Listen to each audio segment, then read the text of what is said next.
Sebetulnya saya di sini udah lama ya, udah kayak orang Bali udah sekarang. Iya. Kalau namanya Kadek, udah Kadek Henry Tio. Bali ini potensinya gede karena bukan hanya market lokal tapi marketnya internasional. Jadi, melihat bahwa kalau sepertinya properti akan bangkit lagi nih. Nah, kalau mau tahu perkembangannya gimana kan cocok untuk membuka kantor agensi ini. Investor saya itu beli tanah sekitar di Seminyak 200 meter dari pantai. Harganya 2 juta per meter atau 200 juta per are. Oh ya? Hai, kembali lagi di podcast X-Smart Paradise Bali. Kali ini bersama aku Meli, kita mau ngebahas tentang investasi di Bali. Nah, topik kali ini cocok banget buat teman-teman yang sering investasi tapi masih di luar Bali dan pengen banget masuk ke Bali tapi masih ragu-ragu. Nah, barangkali topik kali ini bisa memberikan kekuatan atau peneguhan buat teman-teman yang pengen masuk ke Bali. Dan tentunya kita nggak sendirian karena bakal ditemani oleh seseorang yang sudah berinvestasi di Bali sekian tahun lamanya, sudah memahami pasar Bali seperti apa, dan beliau adalah Pak Henry Tio. Nah, gimana nih Pak kabarnya? Baik. Nah, seperti yang saya ketahui kan Bapak punya banyak properti-properti di Bali ya. Salah satunya kayak bukan salah satu sih, lebih dari satu gitu ya. Ada hotel, ada villa, juga ada restoran. Nah, sekarang kan Pak Henry lagi fokus di agensi gitu ya. Jadi Pak Henry ini adalah Presiden X-Smart Paradise Bali gitu. Dan beliau juga lagi tekuni agensi ini. Nah, saya pengen tahu awal mula Bapak bisa masuk ke Bali, terus investasi dan memahami pasar di Bali itu seperti apa? Oke, ya thank you Meli. Sebetulnya saya di sini udah lama ya, udah kayak orang Bali udah sekarang. Iya. Kalau namanya Kadek, udah Kadek Henry Tio. Kadek, oke. 20 tahun yang lalu kira-kira saya ke Bali dan pada saat itu diajak temen, kebetulan dia arsitek, jadi kita bangun villa lalu dijual. Nah, pada saat itu villa masih belum banyak. Itu 20 tahun yang lalu? 20 tahun yang lalu, tepatnya di 2005. Tapi saya masih belum pindah di Bali. Oh. Nah, dari situ saya merasa ya Bali ini potensinya gede karena bukan hanya market lokal tapi marketnya internasional. Jadi kita disamakan atau bersaing dengan kota-kota paradise seperti di Phuket, di banyak negara juga di dunia ya. Nah, dari itu kan saya mulai sama teman-teman bangun bisnis ya di pariwisata, itu mulainya. Nah, setelah pandemi melihat bahwa kalau sepertinya properti akan bangkit lagi nih. Nah, kalau mau tahu perkembangannya gimana kan cocok untuk membuka kantor agensi ini. Apalagi saya sendiri bisa sharing ke teman-teman supaya bisa jualan juga sambil investasi. Oke. Gitu.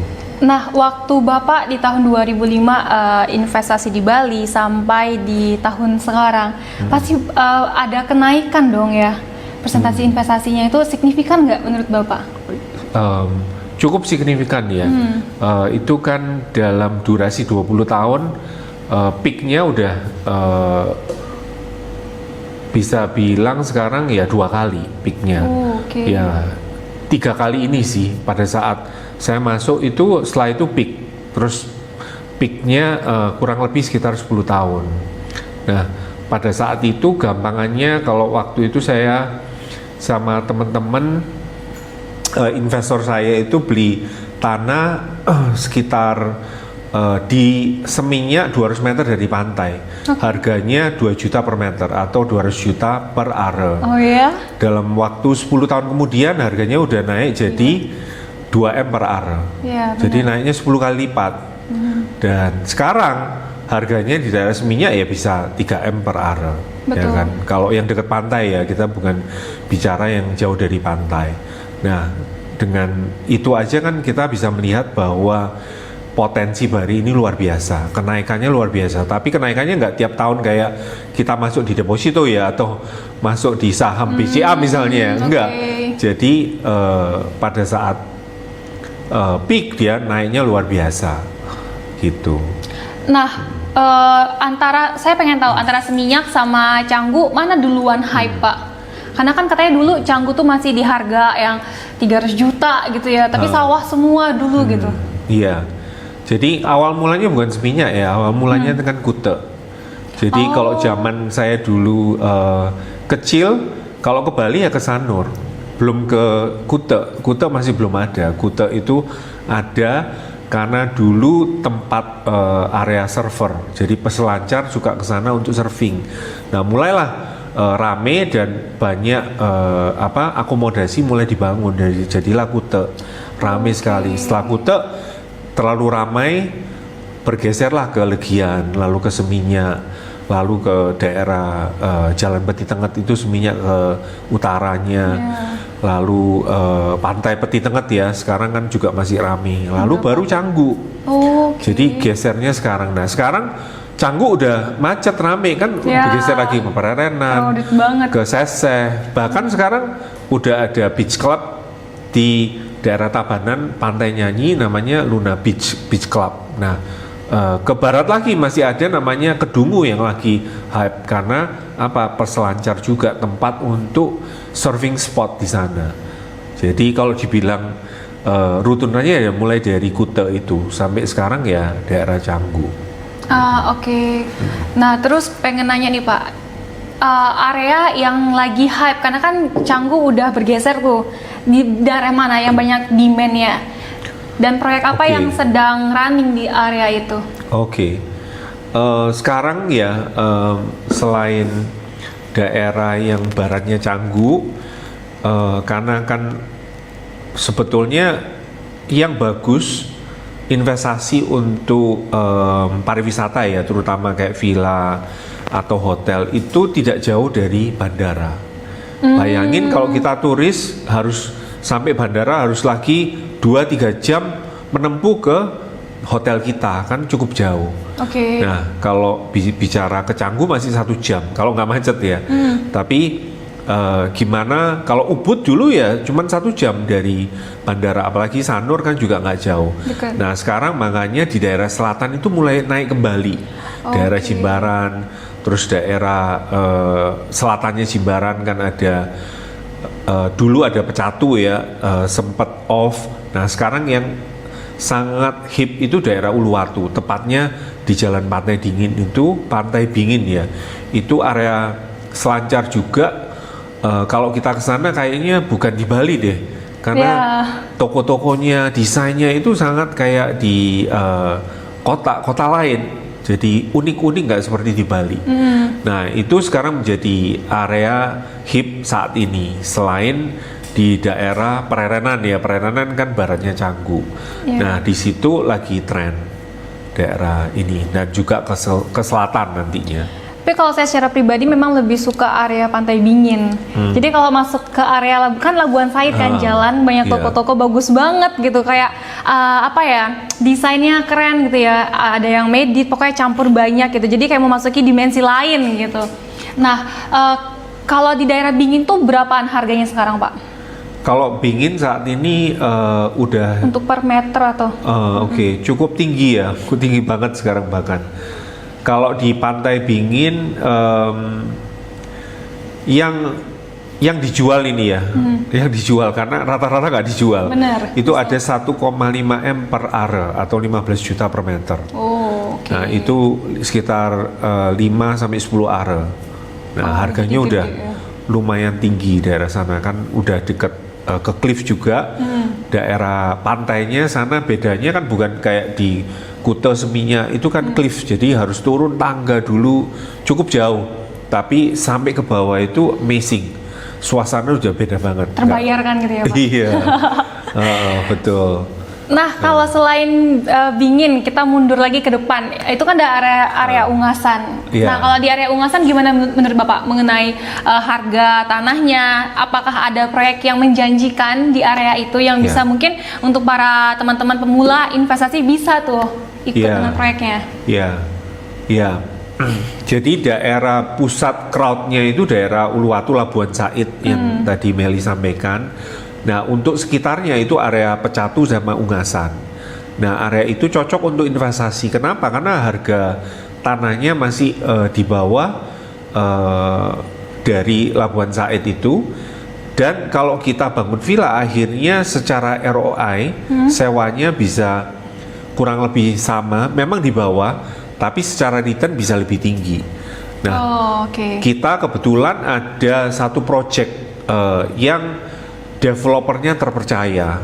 Karena apa? Karena dia udah bangun 3 bahkan 5 saat ini project itu hotel, villa komplek, yang mana konsepnya itu Medibo, Bohe, bahkan Santorini.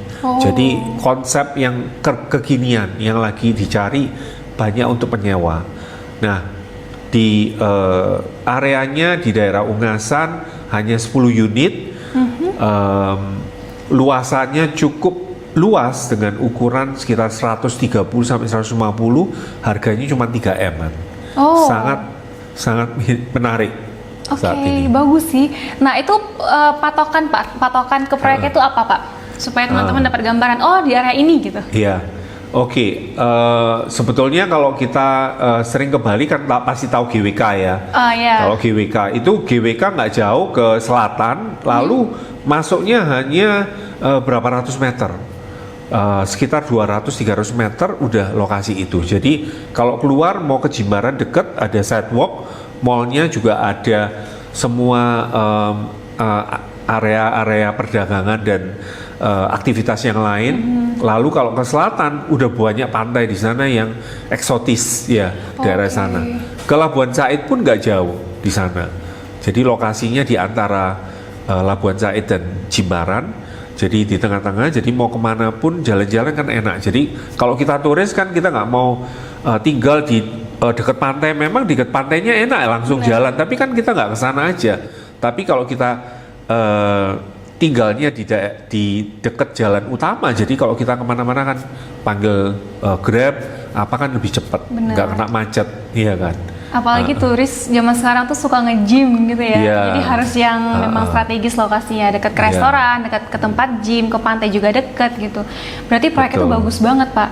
Dari 0 sampai 10 berapa Bapak kasih rating nih buat proyeknya? Proyeknya karena umumnya ya kalau di Bali itu banyak klien yang saya temui itu dia khawatir, ini yang bangun siapa? Ini betul. Bisa bangun sampai selesai nggak? Kualitasnya gimana? Lalu tepat waktu nggak? Nanti janjinya 12 bulan, serah terimanya 18 bulan, itu kan jadi masalah. Nah, ini kebetulan kita sudah bekerja sama lama dengan developernya, dan setiap projectnya dia selalu on time untuk serah terimanya. Bahkan sebelum jadwalnya udah selesai, udah di handover, tinggal cek apa yang kurang diperbaiki. Nah, itu satu.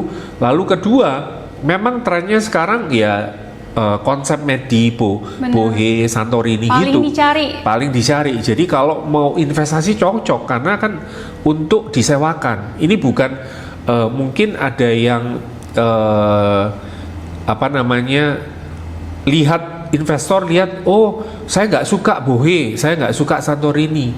Nah, sebetulnya nggak apa-apa. Ini tujuannya untuk ditinggali rumah sendiri atau untuk disewakan. Kalau disewakan ini kan komersil, kita harus tahu pangsa pasar kita siapa. Betul. Kalau pangsa pasarnya yang tren saat ini itu, ya kita harus sesuaiin. Supaya apa ya? Cepat balik modal. Benar. Banyak tersewa, okupansi tinggi, harga rate juga tinggi. Itu yang kadang kita mau invest, mau beli sesuatu, tapi untuk rumah sendiri. Nah, ini kan villa ini lebih komersil ya, bukan untuk dihuni sebetulnya. Dari konsepnya memang harus beda, dan tamu yang menginap di sana experience benar-benar ya serasa di Eropa, Greek sana, di Mediterranean, dan mereka foto-foto cantik dan bisa post di sosial media mereka.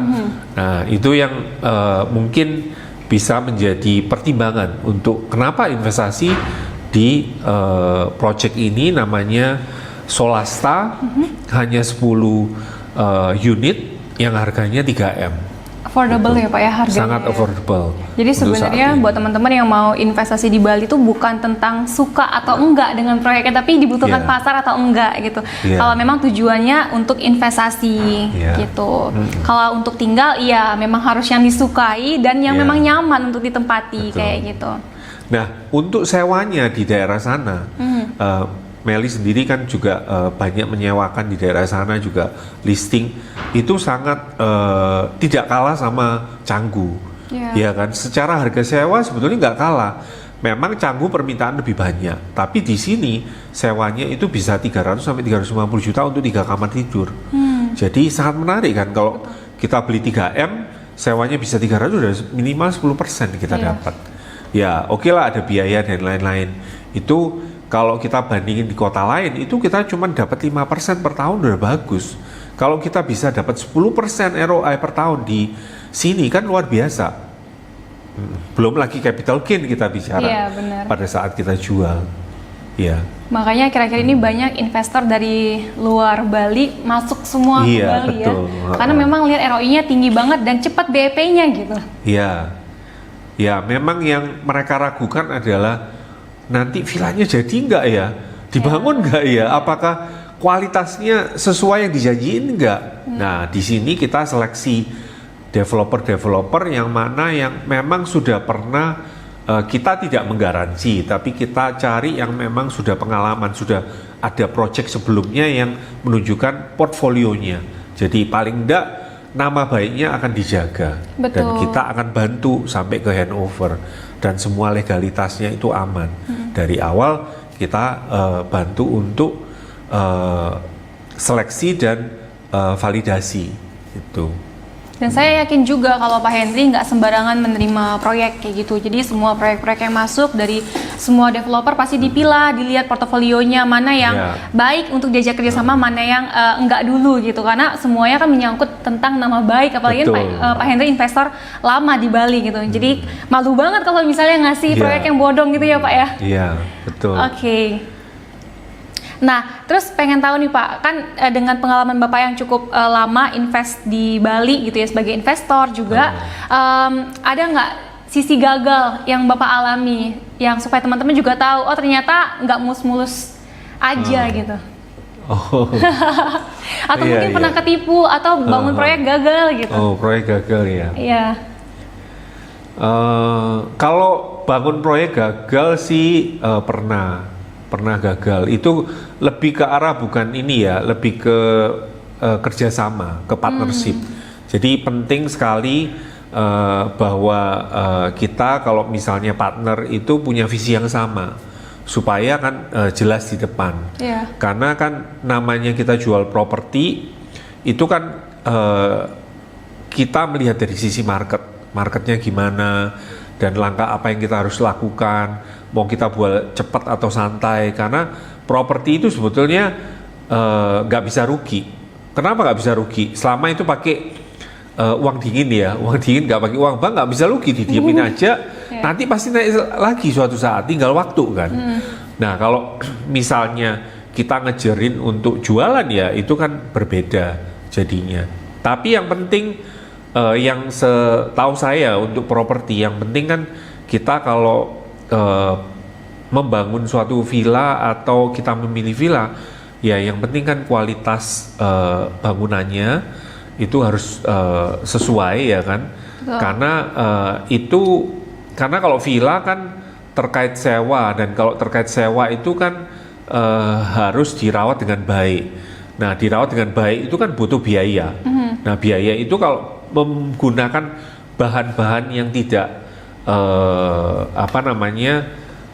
less maintenance, akhirnya maintenance-nya tinggi, ya kan? Jadi biayanya juga tinggi. Nah itu mengakibatkan return-nya jadi berkurang, ya kan? Terus kedua ya masalah waktu, karena kalau kita membangun handover-nya terlambat, itu berarti kan ada investasi modal yang kita keluarkan tapi tidak menghasilkan. Betul. Jadi waktu itu juga sangat penting dari sisi itu. Jadi selama ini memang kalau misalnya investasi di Bali ya, dari zamannya awal yang lagi tren hotel, bangun hotel semua, lalu sekarang villa, itu kuncinya kita harus lihat bahwa investasi villa itu rencana mau dihuni atau disewakan, ya kan? Kalau dihuni nggak masalah, yang preference-nya gimana, dia mau jadiin holiday home pada saat di Bali mau ditinggalin jadi sesuai preference pemilik ya, dari sisi pemiliknya. Nah kalau disewain harus benar-benar tahu disewain ini untuk siapa, untuk sewa harian, daily rental, jadi turis yang datangnya mungkin seminggu atau berapa bulan, atau dia ekspatriat yang memang tinggal sini berapa bulan sampai setahun, bahkan bawa keluarganya ke sini. Nah itu karakternya berbeda, marketnya berbeda, jadi desainnya juga harus berbeda, layoutnya juga harus berbeda, harus maksudnya melihat dari sisi itu. Nah kalau udah tahu itu kan lebih mudah, jadi segmen marketnya lebih jelas. Betul. Dan ROI-nya lebih jelas juga mau berapa. Kalau nggak tahu kita mau beli tanah terus kita bangun, kita nggak tahu harga pasar sewanya per tahun berapa, kita bangun sesuai keinginan idealis kita. Harga sewanya 300 juta untuk 3 kamar, terus kita bangunin sebagus mungkin bisa 7M. Nah baliknya kan jadi lebih lama. Nggak mungkin kita oke, karena ini bagus banyak, iya, tapi nggak mungkin kita sewain 2 kali lipat dari pasar kan. Betul. Kecuali itu memang monster villa, itu beda market juga, luasan lebih besar, marketnya untuk party mungkin. Nah itu yang perlu dipertimbangkan, karena villa ini bukan sekedar investasi rumah kamu nanti sewain untuk orang tinggal, tapi untuk komersil, untuk bisnis. Jadi harus dipikirkan, kayak sama seperti kita buka sebuah usaha dan mau balik modal berapa tahun. Nah kita harus tahu marketnya ini bisa disewain berapa, siapa marketnya, orang asing pun orang asing dari mana, supaya kita tahu perilaku mereka dan apa yang dicari, apa yang dikehendaki dari mereka. Itu jadi lebih spesifik. Kadang kalau misalnya di kota lain, di Jakarta, Surabaya, Bandung, mereka cari, pokoknya investasi properti, rumah bisa disewain, tapi kan untuk dihuni. Betul. Bukan disewain harian. Nggak memikir ini adalah bisnis komersil. Nah itu yang mungkin perlu dipertimbangkan untuk next kalau beli properti, terutama villa di Bali. Oke. Berarti waktu itu kegagalannya Bapak itu ada di ketidaksamaan visi gitu ya, dengan partner dia mikirnya kemana, Bapak udah kemana gitu ya. Perbedaan itu yang ngebuat akhirnya gagal. Jadi memang benar kalau misalnya mau berpartner bisnis di Bali, cari partner yang memang paham situasi di Bali, paham segmentasi pasarnya, paham harga pasarnya seperti apa kayak gitu. Jadi mempermudah jalan ke depannya kayak gitu. Nah, sebagai closing statement nih Pak, apa yang ingin Bapak sampaikan buat para investor baru mau masuk ke Bali, tapi masih ragu-ragu gitu? Investor baru ya lebih baik cari informasi yang banyak mengenai Bali dulu dan investasi apa yang tepat, dan yang paling penting itu juga selain kita mau invest, kita harus memikirkan exitnya gimana, ya kan? Exit tuh kayak gimana Mas? Exitnya kita invest misalnya kita mau invest investasi saham BCA misalnya. Kalau mau exit gimana? Tinggal jual kan gampang ya. Ya kan. Kalau misalnya beli emas, ya kan, emas lantaan, logam mulia, mau jual ya tinggal jual di toko emas kan, bisa kan. Kalau misalnya dia bersertifikat lebih mudah, berlogo Antam lebih mudah, ya kan. Itu exitnya gimana? Nah sama kalau properti juga. Kalau invest properti, beli tanah, jualnya kan belum tentu bisa cepat, iya kan? Tapi pasti bisa dijual, tergantung area dan segala macam. Nah, mau investasi lebih unik lagi, misalnya guest house yang sekarang lagi tren adalah co-living, mau invest, apa exitnya mudah? Nah, kan marketnya segmennya lebih kecil. Nah, terus kalau villa, secara exit nanti dijual lebih mudah nggak? Ya nggak, daripada guest house. Ya mungkin lebih mudah karena kan individu, marketnya lebih besar. Itu yang perlu dipikirkan. Karena suatu ketika kan kita nggak selamanya invest di sini kan, bisa invest, mungkin bisa dijual, kita bisa beli villa lebih besar atau bisa beli villa di area yang lagi sunrise. kemungkinan harga capital gain-nya bisa lebih tinggi. Itu menjadi pertimbangan selain masuk harus tahu keluarnya, kapan dan berapa. Nah, itu yang kita perlu targetin karena ini sebuah investasi. Nah, dengan Xavier Max Paradise ada di Bali ini, dengan pengalaman saya yang udah 20 tahun di Bali, dan saya selalu sharing ke tim-tim kita marketing, pengetahuan untuk investasi dan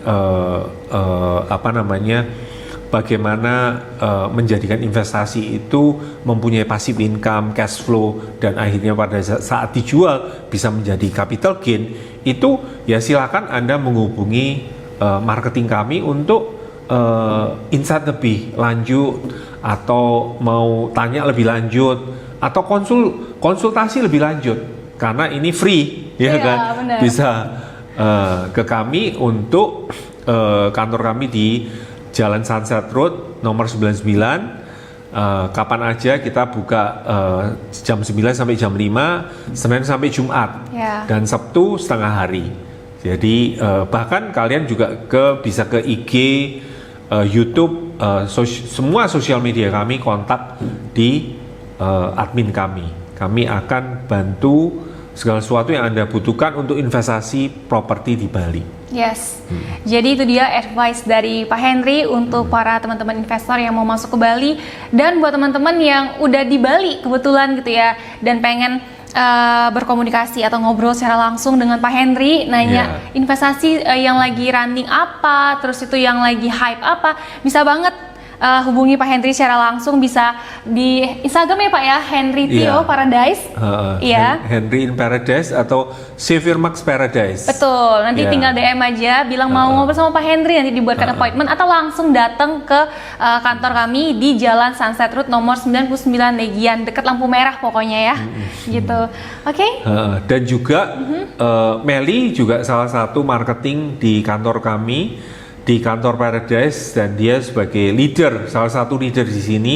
Timnya juga para digital creator juga, dan kalau cari dia pemburu properti Bali ya. Yes. Jadi kita di sini sebetulnya terus belajar. Meskipun saya pengalaman, tapi banyak pengalaman dari tim marketing kami yang langsung berhubungan dengan para buyer, para investor, klien yang sekarang lagi mencari, karena bisnis properti ini kan terus berkembang, terus berubah, marketnya juga berubah. Jadi mungkin market yang sekarang sama 5 tahun bahkan sebelum pandemi udah berbeda total. Jadi progresnya ini kita update terus. Betul. Nah, silakan hubungi kita untuk tanya-tanya. Kita sangat terbuka untuk ngobrol ya Pak. Cheers dulu Pak untuk Xavier Paradise. Sekian guys topik hari ini, semoga membantu buat teman-teman ya. Bye bye.